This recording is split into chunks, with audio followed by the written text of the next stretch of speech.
सबको जय मसीह की। परमेश्वर के नाम की महिमा हो। आज हम देखेंगे ओलों की वर्षा, और ये हमें देखने को मिलता है निर्गमन की किताब उसका 9वां अध्याय की 13 से लेकर 35वीं आयत तक।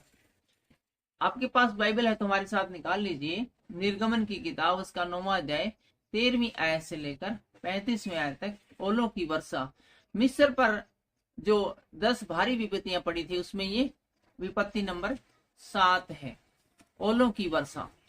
और लिखा है, फिर यहोवा ने मूसा से कहा, सवेरे उठकर फिरौन के सामने खड़े हो और उससे कहे, इब्रियों का परमेश्वर यहोवा इस प्रकार कहता है, मेरी प्रजा के लोगों को जाने दे कि वे उपासना करें।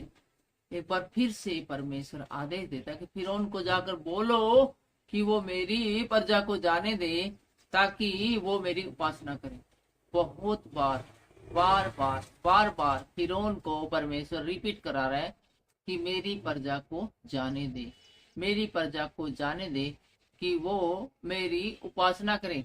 लेकिन फिरौन ने जिद पकड़ ली है, मर जाऊंगा जी, अपने देशवासियों को मार दूंगा, अपना सब कुछ बर्बाद करवा लूंगा, सब कुछ तहस नहस करवा लूंगा, लेकिन मैं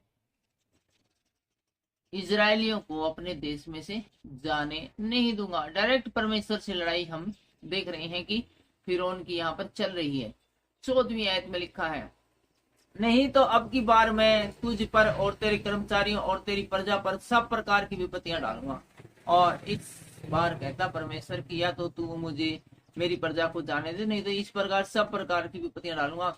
अब तक तो मैं छोटी मोटी विपत्तियां डालता रहा था, लेकिन इस बार सब प्रकार की विपत्तियां डालूंगा, जिससे तू जान ले कि सारी पृथ्वी और मेरे तुल्य कोई दूसरा नहीं। और जब मैं सारी विपत्ति डालूंगा तो इससे तू जान लेगा कि परमेश्वर यहोवा के अलावा दूसरा कोई भी नहीं उसके मुकाबले में, वो तो एकमात्र परमेश्वर है। मैंने तो अभी हाथ बढ़ाकर तुझे और तेरी प्रजा को मरी से मारा होता और पृथ्वी पर से तेरा सत्यानाश हो गया होता। और यहाँ परमेश्वर कहता है कि मैं तो हाथ बढ़ाकर मरी से तेरी सारी प्रजा को मार देता, तुझे मार देता और पृथ्वी पर से तेरा सत्यानाश कर देता, परंतु सचमुच मैंने इसी कारण तुझे बनाए रखा है कि तुझे अपनी सामर्थ्य दिखाऊं। और केवल अपनी सामर्थ्य तुझे दिखाने के लिए तुझे अब तक जिंदा रखा, बनाए रखा।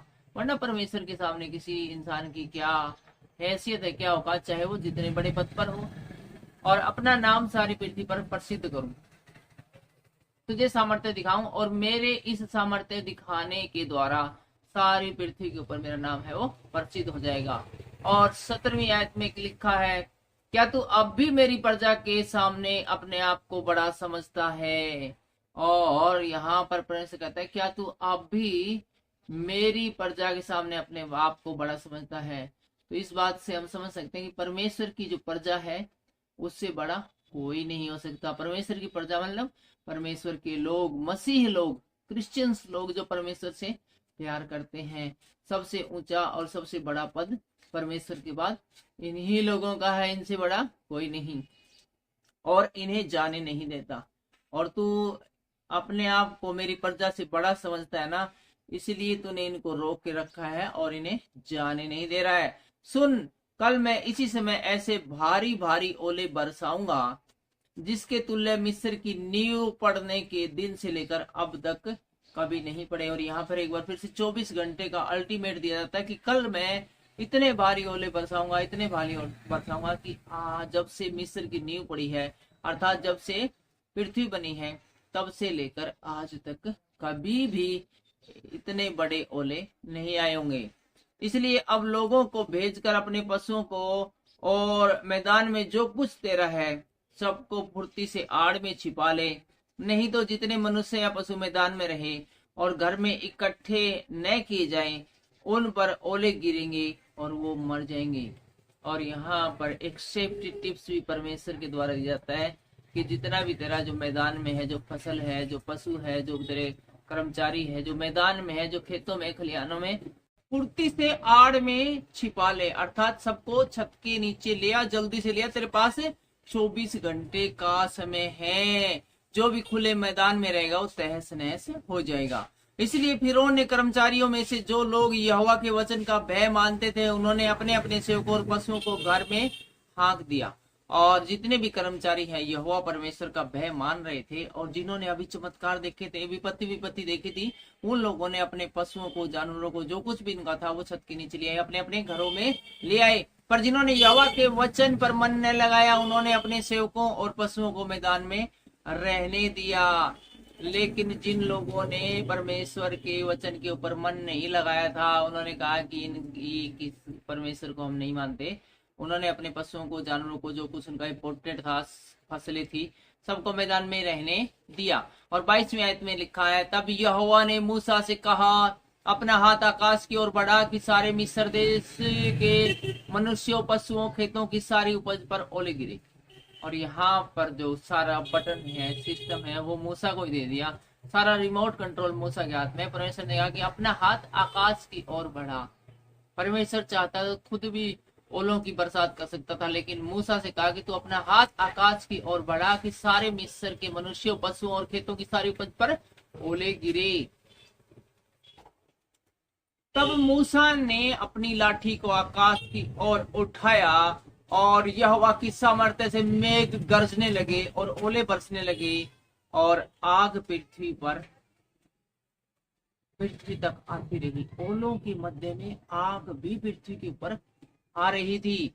और इस प्रकार यहोवा ने मिस्र देश पर ओले बरसाए। जो ओले गिरते थे उनके साथ आग भी मिली हुई थी। और वे ओले इतने भारी थे कि जब से मिस्र देश से बसा था तब से मिस्र देश भर में ऐसे ओले कभी भी नहीं गिरे थे। इसलिए मिस्र भर के खेतों में क्या मनुष्य, क्या पशु, जितने थे सब ओलों से मारे गए और ओलों से खेत की सारी उपज नष्ट हो गई और मैदान के सब वृक्ष भी टूट गए। तो देखते हैं कि ओले इतने भयंकर थे जिसके अंदर की आग आ रही थी। जितने भी मैदान में जो कुछ भी था सब कुछ नष्ट हो गया, चाहे वो पशु थे, चाहे फसलें थी, चाहे मनुष्य खुद थे या और कुछ भी था। यहाँ तक कि पेड़ पौधे भी सबके सब जो मैदान में ही पाए जाते हैं सबके सब इन ओलों से नष्ट हो गए। क्योंकि एक तो ओले बहुत बड़े थे, ऊपर से इन ओलों में आग थी, एक ठंडा साथ में गर्म। केवल गोशेन प्रदेश में जहां इजरायली बसते थे वहां नहीं ओले गिरे। और इजराइल के अंदर एक स्थान था गोशेन का, वहां पर ओले नहीं गिरे क्योंकि वहां पर इजरायलियों की बस्ती थी। उस बस्ती में सिर्फ इजरायली ही रहते थे। तब फिरौन ने मूसा और हारून को बुला भेजा और उनसे कहा, इस बार मैंने पाप किया है, यहोवा धर्मी है। और जब इतना बड़ा नुकसान हो गया ना फिरौन को, तब उन्होंने कहा, बुलाओ भाई मूसा और हारून को बुलाओ। मूसा और हारून आए तो बोले, आओ आओ साहब, आओ आओ, बैठो प्लीज, ठीक है। और इस बार मैंने पाप किया। बोला, मैंने तुम्हारी बात न मानकर पाप किया है, यहोवा तो धर्मी है। जब जूत लग गए किसी के तो वो फिर सीधा हो जाए, जब माने आकड़ उसकी जाती रहे, जिस प्रकार की यहाँ फिरौन की जाती रहे। वो कहता है यहोवा तो धर्मी है और मैं और मेरी प्रजा अधर्मी है।